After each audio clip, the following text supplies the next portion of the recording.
안녕하십니까? 다시 시작하도록 하겠습니다. 전국이 대혼란에 빠져가지고 정국이 그죠? 와, 이제 뭐 우리가 진짜 오랜만에 가니까 한해 뭐 이런 것들도 다 지났고 미국이 관세 깜짝 100%씩 관세를 주는 세상이 돼버린 거야.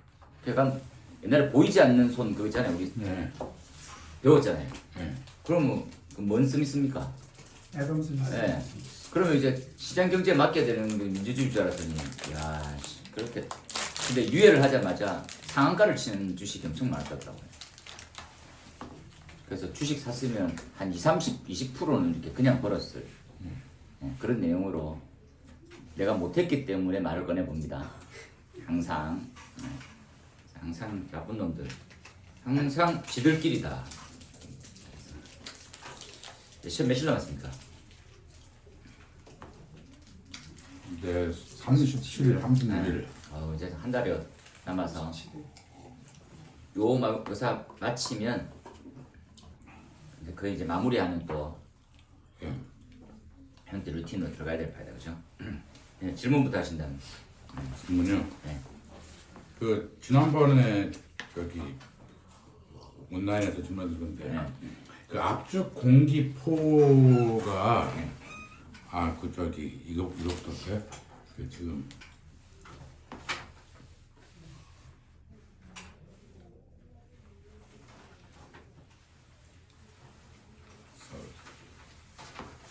톡으로 보내드렸는데 예. 그 여기 특정 대상률의 압축 공기 뭐냐 1, 2, 3, 4 발전기실, 엔진 펌프실, 변압기실 거기는 300제곱미터 미만에는 고정식 압축 공기포 소화 설비를 하라. 그러니까 고정식 카프 말고 다른 거 쓰면 안 된다라는 얘기죠. 그렇죠, 그렇죠. 그다음에 이 고정식 압축 공기포는 그냥 압축 공기포는 뭐 이동식이 있고 고정식이 있고 그 고정식 이동식의 경우는 소방차에 압축 공기포가 있는 게 있더라고요. 그리고 그거 말고 이제 픽스드 고정식을 쓰라는 얘기죠. 예. 이건 고정식은 약간 설비의 개념이 어차피 설비인데 이동해서도 작업할 수 있는 형태냐 아니면 그냥 이제 거기 한 탱크나 이러한 설비에 세팅을 해서 마무리 짓느냐 이런 게 차이. 그죠. 동작 방식에 대해서는 그게 차이가 별로 규모죠 차이 이렇게 생각합니다. 그렇죠. 뭐 이건 그 압축 공기포는 팽창비라는 개념이 그 제가 이렇게 미국 자료나 구글링을 하면 다 그 10대 1이라고 나오거든요. 미국에서는. 그건 이제 약간 그 팽창비 개념입니까? 그러니까 익스펜션 레이쇼가 말 그대로 팽창비. 팽창비는 맞는데 그러니까 10대 1 그게 팽창비였나? 예, 10대 1이 다 구글링 하면 위키나 이런 거 다 보면 다 10대 1로 나오는데 한국의 몇몇 교재들에서만 1000대 1이라고 그러거든요. 그런데 제가 그래서 화재안전 기준을 이렇게 찾아봤어요. 화재안전 기준을 또 찾아봤더니 지금부터 톡을 보내드릴게요. 이게 화재안전 기준 2022년 12월에 시행 기준으로 해서 여기 보면은 여기 지금 보셨어요? 그 오른쪽 위에 보면 팽창비가 20 이하. 그 다음에 포헤드 압축 공기포는 20 이하로 되어 있거든요. 그리고 제가 또 여기 보시면 네이버를 찾아봤더니 소방청에서 이제 그 소방차 압축 공기포 차를 해서 그 구매 시방서 있잖아요. 구매 사양에도 보면은 뭐 팽창비가 14대 1 뭐 이렇게 나와 있거든요. 그래도 제가 모든 많이 드셨습니다. 그러니까 제가 이렇게 다 검색을 했을 때는 압축 공기포는 이건 10대 1, 또 여해도 20대 1이 맞아.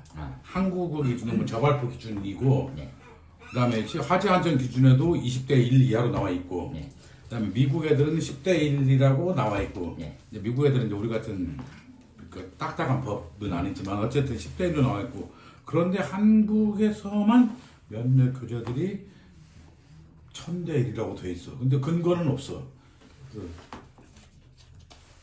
이렇게 한번 생각해 볼 수 있을 것 같은데요. 왜냐면 이제 포수용의 대비 포의 비율이 굉장히 비싸요. 네. 근데 얘네들은 포 원액 대비 물의 양이 아니요. 엄청 작잖아요. 그건 아니에요. 그건 또 따로 있어요. 있는데 예. 그 예를 한번 들어보면 그러니까 1000대 1이 나오게 됐던 형태가 네. 그러니까 물의 사용량이 뭐 예를 들어 한 10분의 1 네, 그렇죠. 그걸 줄인다. 네. 그렇게 되면 이제 그 정도 팽창물이가 나온다라고 생각하지 않았을까. 글쎄, 내가 볼 때는 잘못된 정보를 자꾸 카피 페이스트인 것 같은 생각이 들어서. 그래 됐으면 우리만 좀 좋을 텐데. 예. 저도 그까지 이제 1000대 1은 근거가 없어가지고 못 실었는데. 예, 그렇죠. 에듀파이 규제는 천대는 말이 없고, 아니 지금 이 화재안전 기준을 보면 맞아요. 압축급은 20대 1 이하, 20 이하일 것이라고 돼 있잖아요. 그러면 천대 1이라는 정보는 잘못된 정보라고 저는 확신을 가져요. 1000대는 원래 현행상 없는데 예, 그 되나? 다 규제 세 군데에서는 그렇게 돼 있어요. 같은 선생님이 같은 교재를 예. 컨트롤 컨트롤 그렇죠. 근거가 뭔지 궁금하네요. 천대 1은 잘못된 근거 없는 것 같아요, 제 생각에. 그래서 저는 이제 그래서 오늘 이제 이거 좀 며칠간 이렇게 서치하다가 오늘 마음 먹었어요. 아 이거 근데 이 지금 포화설 설비의 일단 기준만 보면 저 발표용이긴 하네. 그렇죠. 20배를 넘어가지는 안 됐거든요. 아 그리고 토너먼트 방식으로 하는데 네. 무슨 이게 천대 1로 한다는 게 저는 진짜로 이상했거든요. 압축 공기포 소화설비는 토너먼트 방식으로 하고 그 뭐냐 압력 방출 압력은 저기 0.4 메가파스칼 60 psi인데 이것도 1000대 1로 한다? 1000대 1이라면 그 상식적으로 생각해도 요만한 것도 1000배로 책임다는 건데 이게 매핑이 안 되어서 그래 이제 오늘은 저 뭐시냐 오늘 점심 때쯤 압축 공기 거품 막 일어나면 이만한 그래도 천대 1 체력만 따져보면 될 것 같긴 한데 여튼 이게 기준이 질문이었고요. 명기되어 있지 않아가지고 네. 그럼 질문 2가요. 예. 여기 우리 화재안전 기준에는 그런 말인데 포에서 네. 클래스 A 폼이 있고 클래스 B 폼이 미국 애들이 있다고 그러잖아요. 네.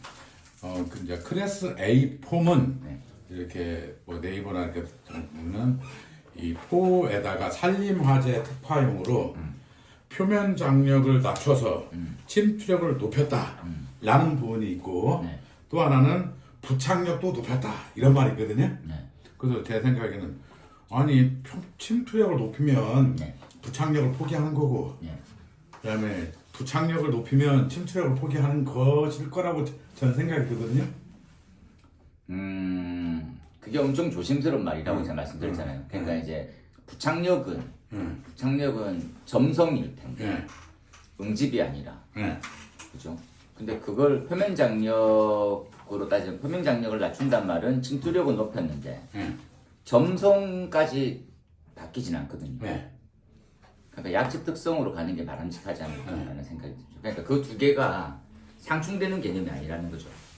상충 여기 뜨거운 아니, 그러니까 뜨거운 얼음 개념으로 좀 상충될 것 같아요. 안 되는 게 이렇게 생각해 봅시다. 그러니까 표면 장력을 낮추면 점성하고도 연관이 되나요? 이렇게 생각해 보거든요.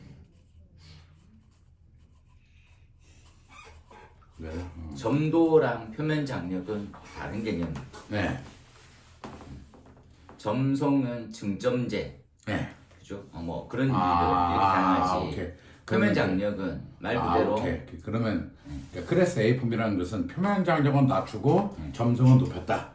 그렇게 되면 되나? 그렇게 되는 거다라고 마무리하셔야지. 예.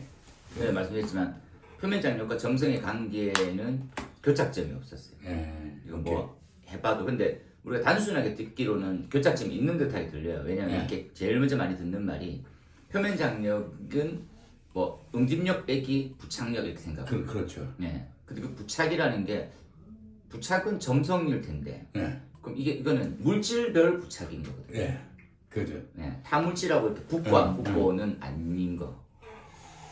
그래서 그 두 개를 부착력에만 딱 꽂혀 있으면 기본적으로 생각해보면 얘네들이 다 끈적끈적해지는 것처럼 그렇게 점성이 높아지냐라고 생각하는데 그건 또 아닌 거예요. 그 점도랑 점성이랑 표면 장력은 안 부딪히더라고요. 교착점이 없어요. 그게 하여튼 그래서 좀 모순되는 개념이 아닌가 해서 제가 여기 일찍 와서 구글링을 해봤어요. 구글링을 했더니 네. 여기서는 또 어떻게 나왔냐면 네. 이제 클래스 A 폼은 네. 네. 클래스 A 폼은 하여튼 그 계면 활성제가 그 표면 장력을 낮춰서 지금 사진만 올리시면 이거 뭐 해석 이게 되네요. 클릭이 되네, 드래그 되네요. 네. 지금 네. 해석을 실시간으로 해주시는 겁니까? 예. 그래서 여기는 뭐라고 나와 있느냐면 네. 그 에이전트가 그두 가지 방식이 있다. 네. 첫 번째로 그러니까 클래스 A 폼은 첫 번째로는 표면 장력을 낮춰서 네. 저기 물속의 침투력을 높인다. 네. 다음에 두 번째 이게 참 잘 이해가 안 가는데 네. 표면 장력은 카본 네. 그러니까 가해물의 탄소 성분을 찰싹 붙는 어트랙트하는 성격이 있다. 네. 그래서 그러니까 이 점성이라는 말을 그렇게 보는 찰싹 붙는 성질이 있어서 부착력을 간다는 말이 여기 나와 있네요. 그렇겠죠. 그래서 여기는 어떻게 되냐면, 네. 그러니까 우리 기존 알고 있는 표면 장력을 낮춰서 침투력을 높인다. 네. 다음에 두 번째로는 이 계면 활성제가 네. 그 클래스 A 폼을 만드는 그 첨가제가 네. 이 탄소하고 어트랙트 찰싹 붙는 성격이 있다. 네. 그래서 그게 점성력이 하여튼 붙는 성격이 있다라고 이렇게 돼 있네요. 그래서 그러면 그래서 이게 서로 모순되는 말이 맞는구나. 이렇게 이렇게 그런 기능이 구현되는구나. 이렇게. 그래서 해석을 잠시 보면 표면적을 그 다음에 클래스 A 연료로 더 침투할 수 있게 해줍니다. 예. 탄소에 끌린다. 클래스 A는 말 그대로 3차원적인 화재, 3차원적인 화재고, 네. 그 다음에 오리지널이 그 중간급 보통의 화재고, 네. 그 다음에 합성 계면 활성제라고 해도 될 것 같은데, 합성 계면 활성제처럼 뭐 이렇게 한다 하고 이제 이제 키 컴포넌트는 이제 그 계면 서포넌트가 이제 계면 활성제라니까 활성제를 쓰고 활성제는 그 그 소화 효과를 두 가지 방식으로 강화시킨다. 첫 번째로는 표면 장력을 근데 이게 낮춰서 두 가지 개념이 클래스 A는 A급, 예, A급 맞아요. B는 B급. B급 예. 이렇게 딱 돼 있고, 예. 그러니까 클래스 A는 A급 예. 그런 류에 더 잘 예. 적용이 된다. 예. 이렇게 얘기하는 거죠. 그렇죠. 그래서 탄소 입자에 관련돼 있는 이런 부분도 소화에 관련돼 더 효과적이다. 뭐 이런 등등에 대한 부분이 그렇죠.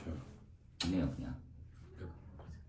그래서 하여튼 이걸 가지고 매스가 머릿속에서 계속 클래스 만들어내- B는 단순 유류 그렇죠. 유료. 유류인데, 그러니까 우리가 이제 고팽창을 예전에 했잖아요. 예. 고팽창들 보면 이제 3차원 화재, 예. 그죠? 흘러내리기도 하고 예. 그 면에 대한 전체. 예.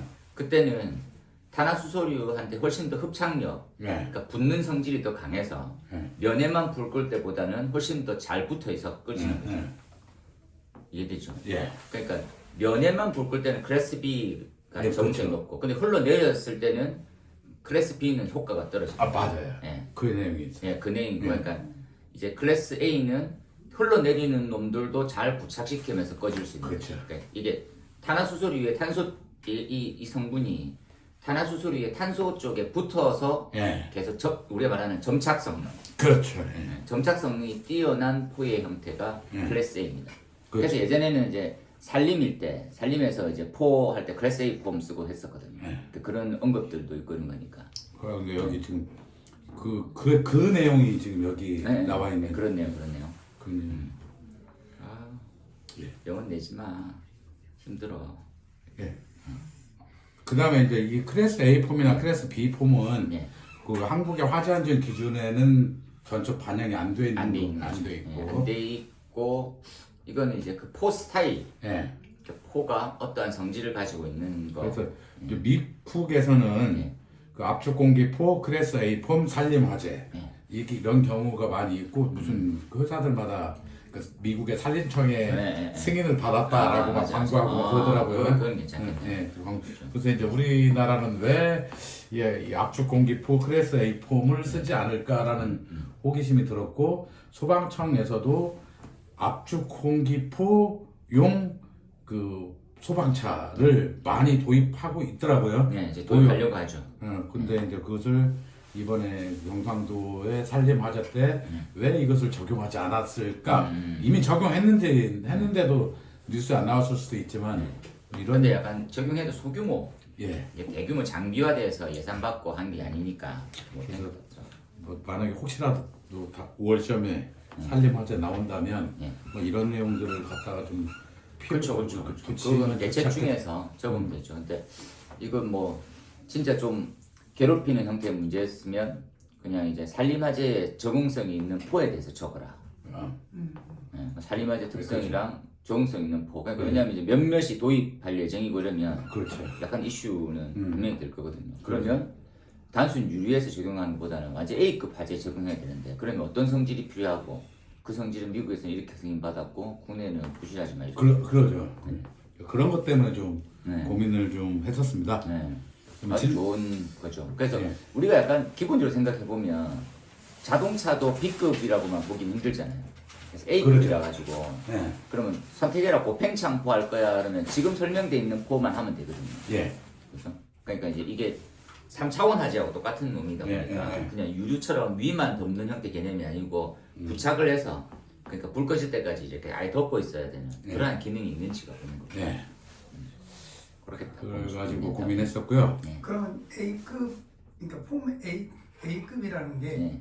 실은 이 유리 화재가 아니라 3차원 화재를 덮을 수 있는 그 산불 화재에 적응성 있는 그러니까 산림 화재는 당연히 A급이고 A급. 유류 화재라고 해서 무조건 그 뭐시나 B급.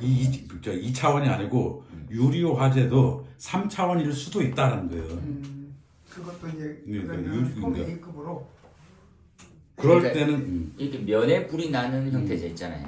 그러면 이제 포를 하면 포가 일반 거품이 흘러내리잖아요. 그럼 화면을 덮는 능력이 떨어지는데 지금 클래스 A 폼이라고 하는 자체는 이제 얘가 탄소랑 이게 우리가 말하는 점착 성능이 뛰어난 거 그런 개념이 들어있어요. 그래서 걔랑 붙어서 포가 덮여서 그냥 흘러내리지 않고 이제 유지가 되는 거지. 근데 그게 나중에 보면 클래스 그러니까 약간 이게 그 포가 아닐까 싶긴 한데 합성 계면 활성제 그 고팽창포가 보통 그런 성질을 가지고 있지 않을까. 조금 더 봐야 되겠잖아. 근데 개념상으로 보면 3차원 화재 맞죠. 네, 적응성 있게 하려고 하는 답은 그렇게 찾을 거예요. 그러니까 어쨌든 그 저기 네이버 검색을 하면 소방청에서 압축 공기포 소방차를 도입을 좀 하고 있더라고요. 그러니까 그래가지고 그게 생각나는 건데 그 미분모에 보면은 네. 그게 고압인지 예. 이게 2차원 화재하고 3차원 화재를 갖다가 불 끄는 방식이 나와 있잖아요. 그러니까 그러니까 NFPA 쪽에 그 화재 시에 네. 가연물의 성격이 2차원적인 게 있고 3차원적인 게 있고 그걸 고려사항으로서 나와 있는 거고 그다음에 언젠가 기출문제로 2차원 화재, 3차원 화재의 고려사항을 쓰시오라고 10점짜리로 나온 적이 있고 미분모에 그러니까 그렇죠. 미분모 자체가 저압이 3차원 화재에 대한 적응성이 있는 거예요? 아니면 고압이 3차원 화재에 더 적응성이 있냐고요? 제 질문. 그건 케이스 바이 케이스. 케이스 바이 케이스 미분모에 뭐 우리가 좀 기본적으로 알고 있는 게 그걸 갖다 등급 1, 2, 3로 나누는 거잖아요. 네. 그래서 원투 쓰 그렇죠. 그게 아베였던 기준이잖아요. 거기에서도 약간 3차원 화재를 갖다가 고압으로 쐈을 때 물에 대한 표면 장력을 갖다 더 낮춘다? 이렇게 얘기가 나왔던 것 같아가지고.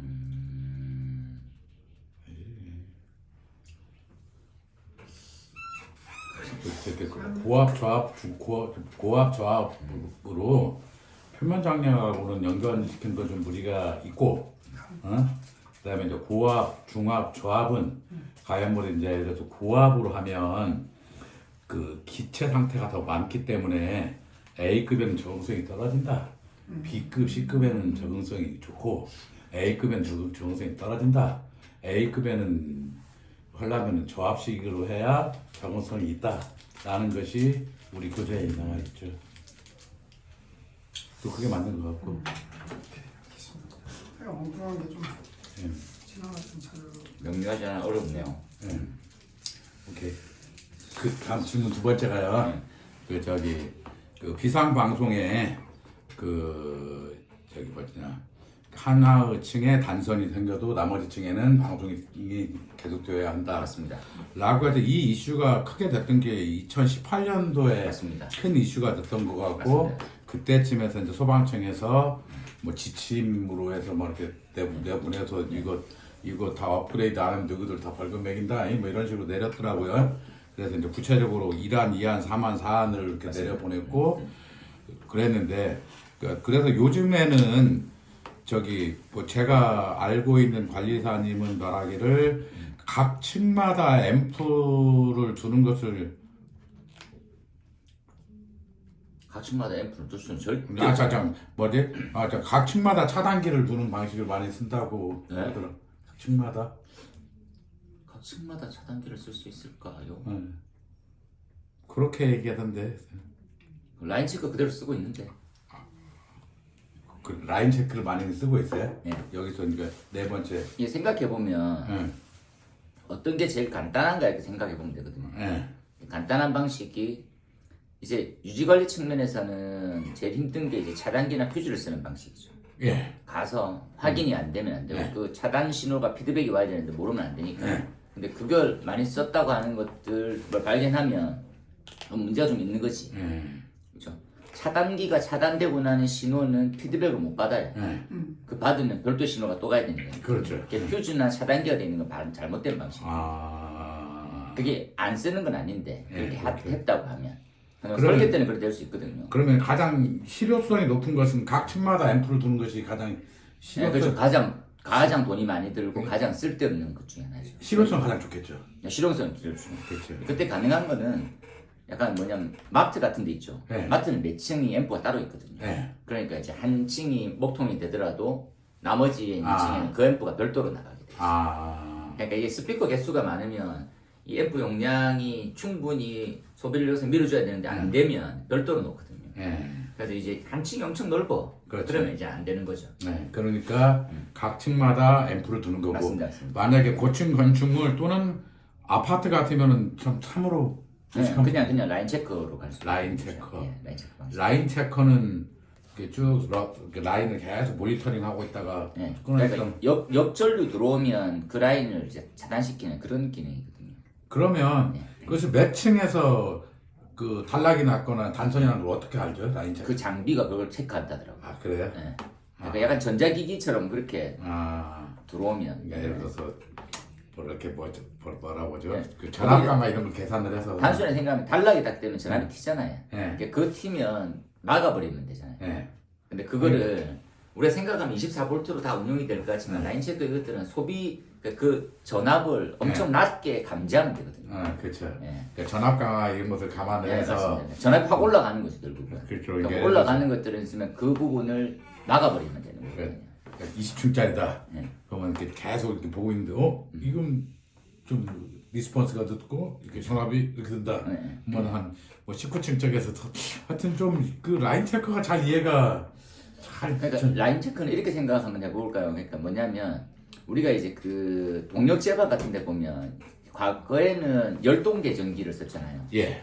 열동계 전기는 이제 모터가 과열이 되면 그 온도계 같은 걸로 해서 야 지금 모터 과열됐어라고 전달해줘요. 예. 근데 지금 어떻게 합니까? 라면 그 회선 선로에 예. EOCR을 넣는 거잖아요. 예. 그러니까 과전류가 흘러가는 걸 봐요. 이 과전류는 약간 영상 변류기 같이 그러니까 전류의 수치를 이렇게 체크할 수 있어요. 자력으로. 그래서 체크했었는데 얘가 더 많이 지나가 그럼 차단기를 탁 떨어뜨리는 거거든요. 그러니까 회선이 이렇게 있잖아요. 이렇게 쭉 다. 그러면 일로 흘러가는 전압이 원래 24V면 소비 전류가 얼마씩 흘러가고 있어야 되잖아요. 예. 그런데 갑자기 얘가 전압이 한 라인이 높이 올라가는 거예요. 예. 그때 이유는 단 하나거든. 단락이 발생했을 때. 그럼 그 회선만 없애버리면 돼요. 네. 그게 전기에서도 쓰거든요. 전기에서 어떻게 씁니까? 하면 우리가 말하는 아이솔레이트 기능이에요. 네. 아이솔레이트도 부분으로 이렇게 약간 한 층에 두 구역으로 만들거든요. 네. 그러면 거기에 이제 우리가 말고 있는 이제 셔트나 합선이 딱 생기게 되면 수치가 바뀌잖아요. 그럼 그 아이솔레이트가 그 회선을 그냥 놔버려요. 그런 기능. 그러니까 과전류 생기는 걸 검지해서 끊는다라고 생각하시면 돼요. 하여튼 실무에서는 라인 체크를 가장 많이 쓴다 이거. 가장 많이 쓰는지, 그러니까 그 점검자의 입장에서는 많이 확인해 봤는데 돈이 제일 작게 뜨는 것들은 퓨즈 방식이긴 해요, 솔직히. 왜냐하면 경정 옆에다가 퓨즈 하나 꽂아놓으면 끝이잖아요. 그죠? 그러니까 이건 공사비가 추가가 들고 장비비가 드는 게 아니거든. 그렇죠. 그런데 단점이 이건 행여나 잘리더라도 평생 확인할 방법이 없는 거지. 그러니까 매년 이제 자체 점검을 통해서 점검할 때 공용 부위는 100% 확인해야 되니까. 네. 그래서 확인이 되겠지. 근데 한번 열어봤는데 퓨즈 몇 개 나가 있더라. 이게 발견되면 그거 진짜 잘못된 거 같아요. 그래서 퓨즈 방식을 못 쓰게 했었어야 되는 게 바람직합니다. 아니면 뭐 좁고 높은 건물이면 안전관리자가 매일 출근하면 제가 이제 안전관리자 교육할 때 만약에 이런 형태가 있더라 그러면 매일 하루에 한두 번씩은 소화전 열어봐야 돼요. 발신기 퓨즈 잘렸나 안 잘렸나 정상 정상 그런 식으로 계속 해야 됩니다. 재홍님 거기 회사는 어떻게 돼 있어요? 각 층별로 지금 4만으로 되어 있는 것 같아요. 3만이요? 4만? 4만 지금 복귀. 네. 다 채널로 해가지고 아예 그 음향 채널. 각 층마다 앰프가 있다 이거지? 그렇죠. 그 앰프 자체가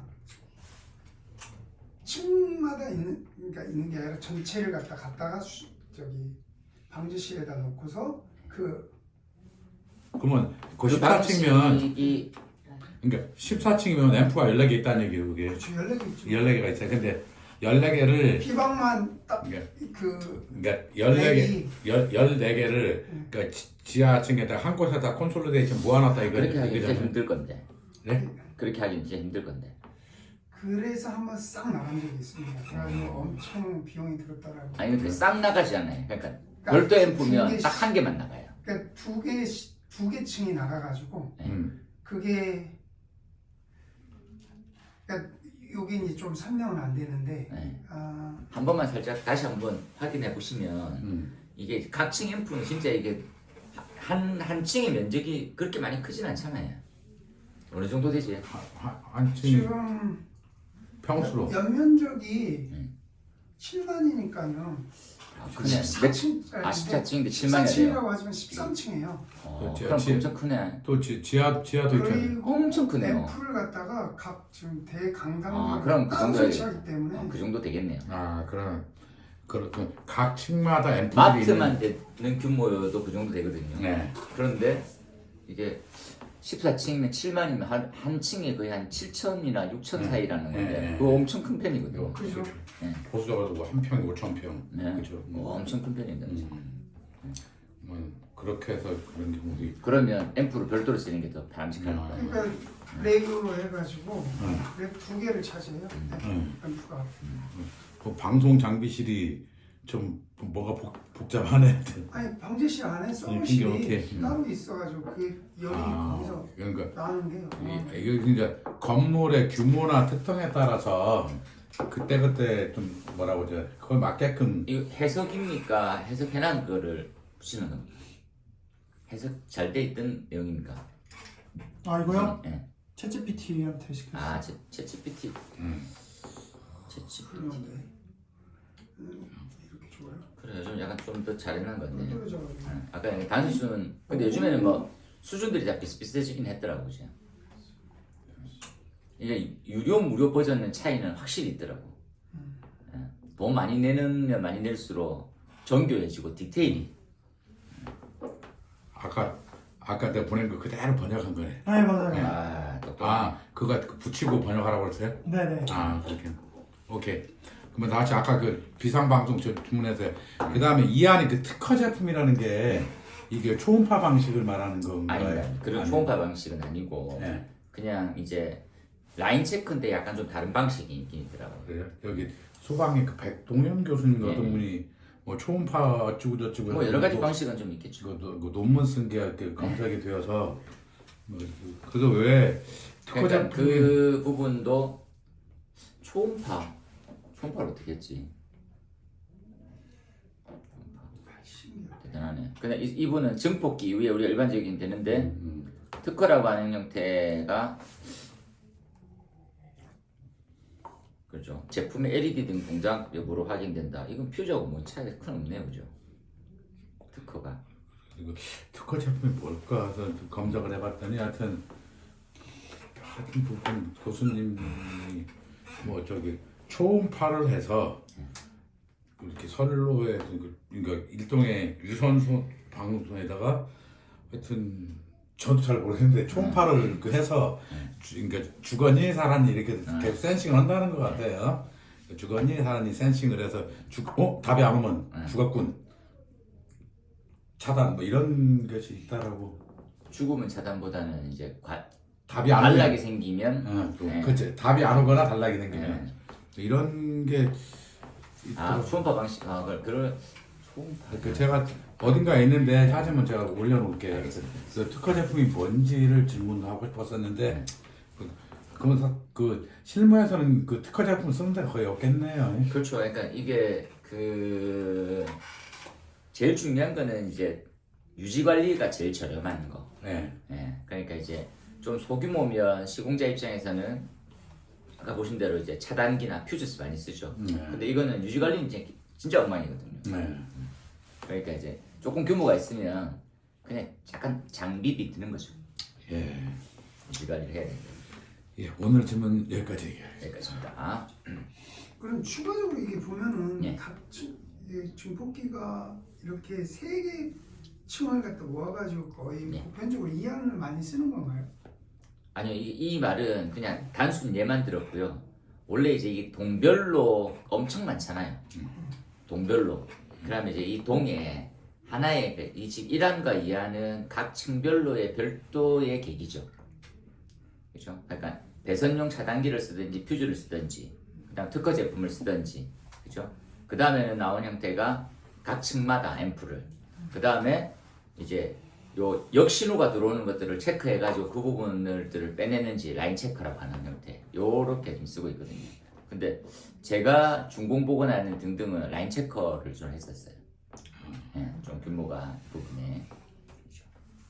근데 이건 진짜 이게 무슨 의미가 있을까 하는데 중요한 거는 약간 일반적인 규모는 전부 다 비상방송 앰프가 한 개거든요. 한 대. 네, 그렇죠. 한 대에서 공통이 한 가닥만 나가서 다 분류를 하거든요. 네. 그러니까 이 공통이 역으로 들어오게 되는 부분이면 역신호가 들어오는 건 이제 단락이 들어오거나 이렇게 해서 공통이 훼손되면 나머지는 다 다운되는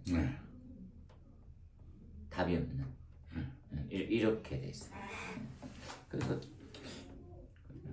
좀 이게 무슨 큰 의미가 있을까라고 생각이 드는 거죠. 그러니까 불났었을 때 그냥 초반에만 울리면 되잖아요. 그럼 이제 불났겠지 이거 하는 건데 불나서 솔로 단락될 때까지 단락되면 앰프 죽는데 그 불났잖아요. 경중 나가고 있잖아. 그죠? 경중 나가는데 뭐 그 다음 이제 도망가면 되지.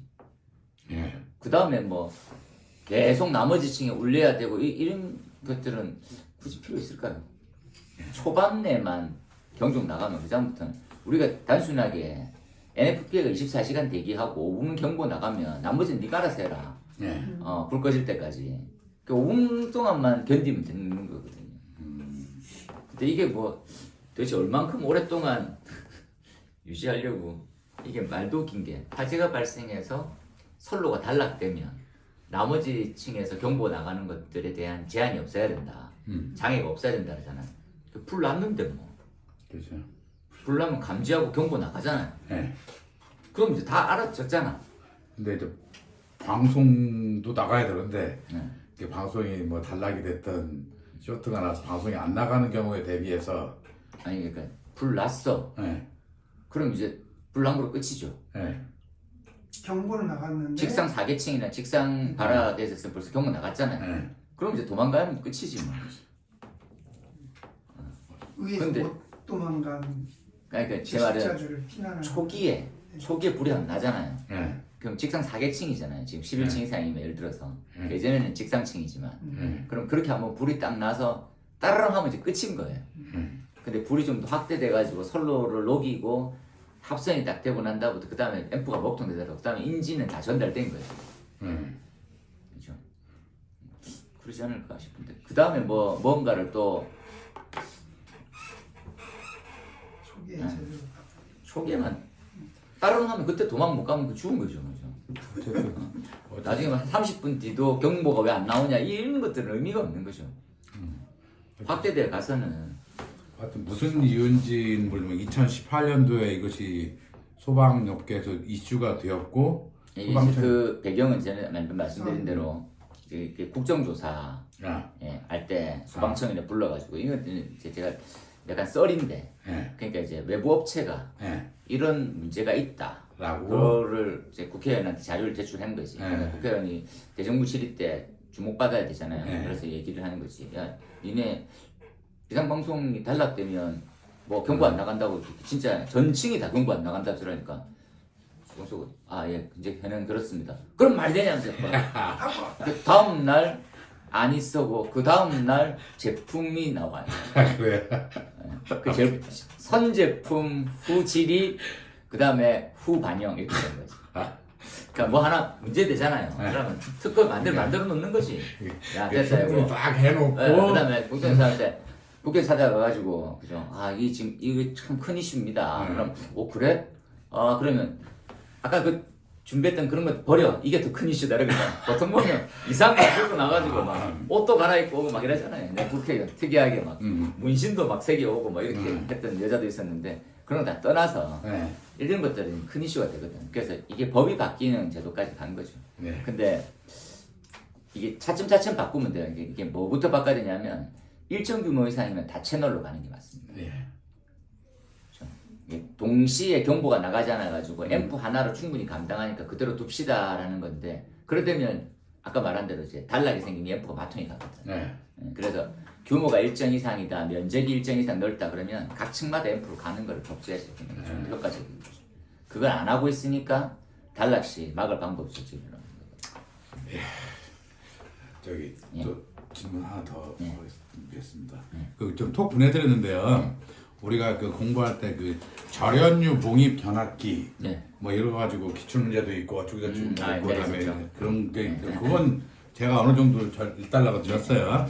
근데 이번에 화재안전기준 해설서에 보면 절연유 케이블이 있고 거기에 대안으로서 OF 케이블을 CV 케이블로 교체하라 라고 되어 있는데 OF 케이블은 오일 필 케이블인 것 같아요. 네, 맞습니다. 그러니까 그러니까 기름이 들어가 있는 케이블을 CV 케이블은 그러면은 뭐 제어용 뭐 비닐 케이블 뭐 이런 말 같은데 맞습니다. 뭐 크로스 뭐 비닐 아니면 컨트롤 비닐 케이블 네. 뭐 이런 말 같은데 그러면 얘는 이미 절연 효과가 있으면 왜 근본적으로 왜 절연유 케이블을 쓰죠? OF 케이블 그러니까 절연유 케이블 순수 전기 쪽 예. 문제 생기거든. 이게 케이블 특성이 다 있거든요. 예, 예. 그래서 어떤 데서는 그러니까 이제 거의 다 어떠한 뭐 전기적인 문제점 예. 이런 부분에 대해서 절연 성능을 높이기 위해서 예. 절연유를 넣느냐 아니면 단순 피복만 하느냐 단순 그렇죠. 피복의 한계를 벗어나서 더 잘하려고 하면 절연유를 넣는데 단점은 누유가 되죠. 일정량 잘못하고 일정 이상 과전류가 그러면 절연유도 기화되면서 약간 그게 문제가 된다더라고요. 가연물이 돌 수가 있잖아요. 있다더라고요. 그런 부분들에 대해서 기술사 답지로도 나오고 하는 형태가 있고요. 그러니까 건축전기지. 우리는 아니고. 왜냐하면 이제 우리가 말하고 있는 이제 절연 변압기 자체도 엄청 고전류를 계속 때리면 걔가 이제 물성이 바뀐다더라고요. 과학적 성질이 바뀌어서 가연화 된다더라고요. 그래서 절연유 봉입 견학기는 화재가 좀 연식이 되면 네, 맞아요. 한 20년 되면은 네, 맞습니다. 이렇게 될 수 화재가 있겠죠. 발생하니까 그래서 우리 뭐 케이블은 이게 CV만 나와 있는데 CNCV 뭐 몇몇 케이블이 또 종류가 있거든요. 이거는 이제 뭡니까 하면 이제 우리가 멀리 송전선로나 이렇게 쓸 때 막 많이 쓰는 거 하더라고요. 그래서 지하고 화재 안전 기준에 보면 그런 내용이 있었던 것 같아요. 이렇게 그 절연유 그 케이블 거기에는 이제 가분고 자동 소화 장치를 할 것이며 그다음에 연소 방지제들을 할 것이며 뭐 이런 말이 있어서 그러면 왜 OF 케이블 왜 쓰지? 뭐 이런 오일 필이 맞겠네요, 그죠? 네. 예. 그래서 근데 이 케이블의 또 특징이 있고 그 단점은 이제 CN 케이블이 성능이 더 좋은데 나중에 나왔을 수도 있고, 예. 그래서 이제 이러한 부분들로 가급적 화재 예방을 위해서는 교체하는 것들이 바람직하다 이런 형태 보시면 되지 않을까 그런 생각이 드네요. 하여튼 절연유를 왜 썼을까요?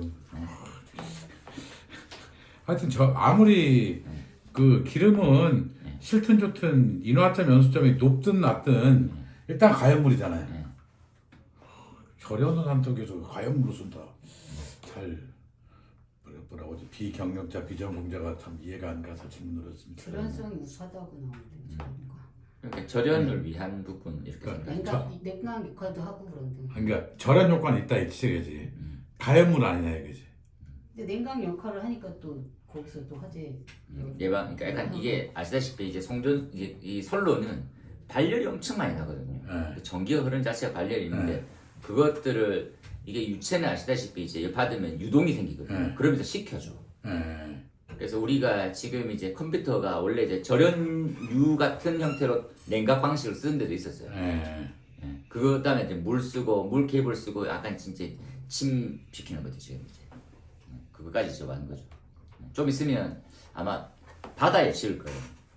제 생각은 저 조만간 이렇게 바다에서 이렇게 그 물속에 이제 아마 데이터 센터를 지어가지고 메이저 뭐냐 마이크로소프트나 구글은 실제로 데이터 센터 바닷물에 바다 쪽에 있는 데도 있어요. 네, 그렇죠. 근데 그게 바닷물 형태는 또 수온이 상승되는데 물고기가 엄청 많이 잡히는 거예요. 제가 이제 발전소를 가보면 그 인사사고가 엄청 많이 발생하거든요. 그러니까 얼마 전에도 죽었습니다 이런 건데 수온이 따뜻하니까 물고기들이 있고 그리고 생물이 잘 자라니까 벌써부터 지금 낚시 생각에 웃으시는데 그래서 거기에 그분들 말은 물방고기 말이래요. 진짜 물고기도 그러니까 거기가 원래 발전소가 하나 딱 지어지면 엄청 큰 부지를 다 사거든요. 그러니까 이 목 들어오게 그러니까 거기는 순수 냉각용으로. 그래서 이제 이렇게 펜스까지 쳐놓고 했는데도 너무 오는 거야. 그래서 낚시는 또 괜찮은데 잠수부 입고 하는데 들어간대요. 근데 들어가가지고 엄청 흡입되는 팬 거기에 끼어 들어가가지고 사람이 죽는 거야. 그 인사사고가 난다.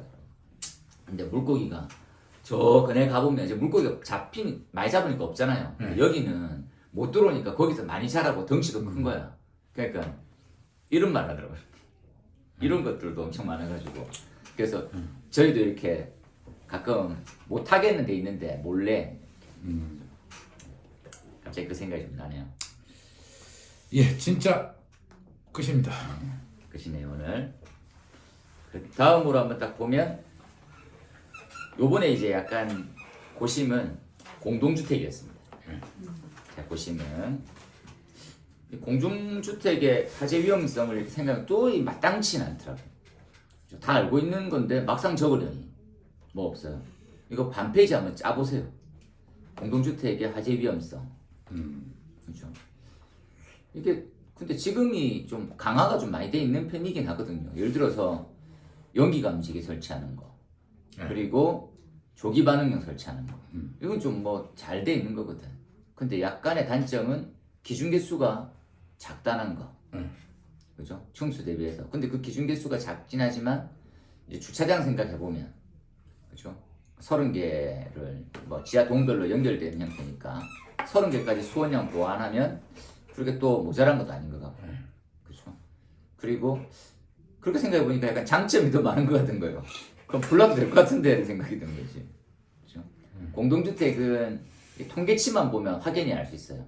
화재 발생 빈도는 공장이나 창고보다는 약한데 인명에 대한 훼손 손실은 무조건 1등이에요. 불나면 사람 무조건 죽어. 그렇죠? 근데 장점이 뭡니까? 라면 한 구획 실만 죽는다는 거. 근데 최근에 건축물의 약간은 변화 생각해 보면 아시다시피 이제 커튼월로 발코니가 없어지는 그래서 층간 연수 확대 이런 것까지 약간 겸하면 좀 이제 반 페이지는 어떻게 채워지지 않을까. 고층화되죠. 심층화되는 걸 같이 넣고요. 연돌에 대한 우려. 그리고 최근에는 약간 좀 좋은 걸 많이 사죠. 전자 장비라든지 이런 것들. 하중이 높아지고 있는 추세입니다. 한 10년, 20년 전보다는 훨씬 더 원목 이런 것 완전 최악이죠. 나무가 질소 산화물 엄청 많이 나오거든요. 겁나 잘 죽습니다. 그런 형태로 준비하시고 그 다음에 이제 이건 그 법 교재에 있는 대로 공동주택 세대별 점검 방법이 이렇게 청으로 해서 이제 지침이 내려왔잖아요. 이렇게 점검해라. 그게 시설법에 있는 내용 그대로입니다. 그래서 진한 글씨로 좀 체크하면 누가 점검할 수 있게 돼 있습니까? 원래는 점검은 누가 할 수 있어요? 이렇게 생각해 볼까요? 점검은 관계인 할 수 있는 관계인 그리고 특급 점검자 이렇게 법으로 돼 있어요.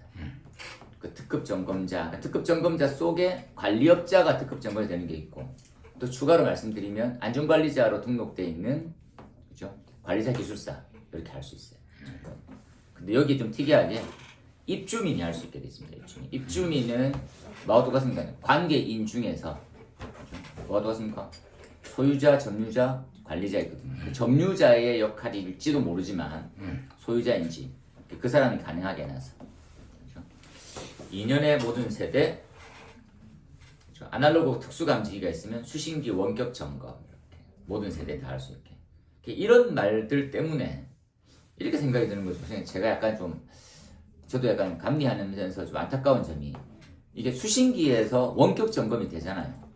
이게 되는다라고 하는 개념이 다른 게 아니라 동작 시험 확인 이렇게 막 허용 전류 이런 게 검측이 되긴 하거든요. 근데 이게 그 감지기 로컬의 순수 기능이 된다라고 말하기는 힘들어요. 그렇죠. 그래서 이게 감지기는 수신기에서는 체크되나 현장 가서 이렇게 우리가 열봉으로 열감지, 연기감지 테스트를 해보면 감지가 안 돼. 그렇게 에러율도 있다고 높아요. 우리 어차피 모든 장비는 샘플링 검사를 하거든요. 그죠? 전체 감지 개수 중에 몇 개 뽑아가지고 테스트를 무작위로 하거든요. 그때 에러가 나냐 안 나냐 이렇게 따지는 거니까 이걸 생각해보면 좀 아쉬운 거죠. 그리고 단선 확인될 때에 그죠? 현장 점검한다. 경계구역. 그죠? 됐고 그 다음에 원격 점검이 불가능한 경우, 특수감지기 없는 경우 이런 개념으로 보면 되겠죠. 그래서 매년 작동 50%, 종합 30%. 그렇죠. 그다음 관리업자한테 점검 서식이 이제 다 나갔고 동영상 시청하도록 하고, 그렇죠. 그래서 입주민은 스스로 점검 또는 관리자, 관리업자로 점검 가능하게 할 수 있고, 입주민 스스로 점검했으면 업자한테 자료를 제출해라. 이렇게 딱 됐습니다. 워낙 이제 크고 작은 문제점들이 많이 생기다 보니까 이 흐름만 쭉 이해하셔가지고. 그 다음에 이제 보면 세대 점검표가 있더라고요. 세대 점검표, 소화기, 확산, 그렇죠? 주거용 주방, 그렇죠? 그 다음에 스프링쿨러, 자탐, 가스 누설, 그렇죠? 완강기, 피난구용, 내림식 사다리, 그렇죠? 그다음 대피 공간, 경량 칸막이 이런 것들. 그렇죠? 잘 해놨어. 이거라도 좀 제대로 하면 얼마나 좋을까. 그렇죠? 세대에 있는 것들은 거의 이게 대부분이고 다 할 것 같습니다. 이것을 그러니까 아파트에 살고 있는 사람이 이 표를 관리소 직원이 이 표를 갖다 주고 검사 점검해서 이거 해서요. 맞습니다. 그러면 이제 거기 사는 사람은 그냥 귀찮으니까 정상하고 그 가능성이 그래도 네 책임이야. 그거 나한테 따지면 안 돼. 중요한 거는 뭐야? 2년 이내에 100%만 채워. 허위 보고에 대한 부분들은 각자 책임인 거예요.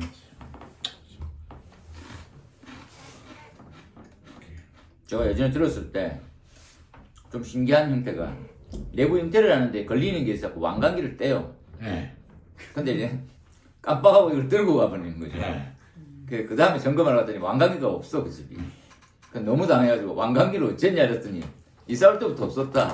뭔 소리냐 있었는데 이렇게 막 그 전에 사람이 떼고 들고 가버렸어요. 처음에 인테리어 공사는. 참 재미난 사람 많아요. 그리고 이 피난구용 내림식 사다리는 하향식 피난구 같은 경우에는 이걸 점검을 해야 될지 안 해야 될지를 잘 모르겠네요. 이게 건축법상의 하향식 피난구로 보면 이게 이제 요 설비하고는 조금 별개의 문제가 되죠. 이게 안타까운 거죠. 아니 그리고 이걸 점검하려면 실제 작동을 해봐야 될 거 아니에요. 네. 그죠? 아니요 그런 거죠. 근데 작동을 해보려면 네. 아랫집에 민폐가 있으니 그렇죠. 그러니까 이게 원래는 하향식 피난구는 어디에 경보가 나가야 되는 기준이 원래 없어요. 네. 그래서 그 화재 발생층과 그 직하층에 전달이 되는 게 뭐 네. 일반적인 통례지. 그렇죠. 예, 근데 그게 그렇게 해라고 하는 기준은 없는 거죠. 경보가 나가야 되는데 어디에 나가야 된다는 기준이 없거든. 작동량이면 아래층에 가야 된다고 본 것 같은데 기준에. 그럼 직하층이라는 말이 없을 거. 관리 갑자기 다른 시스템의 들- 정보를 바라고 뭐 이렇게 관리- 경보를 바라는 건 있는데. 관리 시스템이 음. 관리 걸면 그렇죠. 관리 시스템으로 경보가 가라고 거기까지밖에 없었던 그리고 그래? 아, 발하층, 직하층은 없어요. 그래요. 네. 없으니까 원래는 안 나갔어요. 네. 농자도 옛날에는 그게 없었어. 음. 그러니까 그 자기 집에 경보가 나가는 거예요. 그렇죠? 그러니까 이거 머리 조금만 쓰면 내가 이 전국에 있는 도둑놈한테 얘기하는 건데 이거 인사는 좀 인사사고를 일으키지 말고 도둑질 하려고 하면 하향식 피난구 내림식 사다리 있는데 가서 2인 1조면 되죠. 관리사무 그 이제 경보 시스템 나가는 쪽 가서 약간 이러면서 뭐 이다 얘기하고 현장 가서 들고 들어가면 쭉 다 털 수 있는 거죠. 이렇게. 이해됩니까? 그러니까 이제 이게 경보가 나가는 형태가 막 소리가 나가는 게 아니잖아요. 야, 진짜 최악의 그.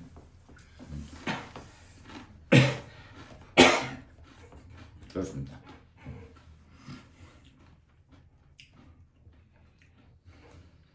그래서 공동주택에 좀 더 집중해서 한번 마무리해 주시면 좋지 않을까 싶어서. 알겠죠? 다른 질문은 없네요. 네. 오케이. 살짝 한번 쉬었다 할까요?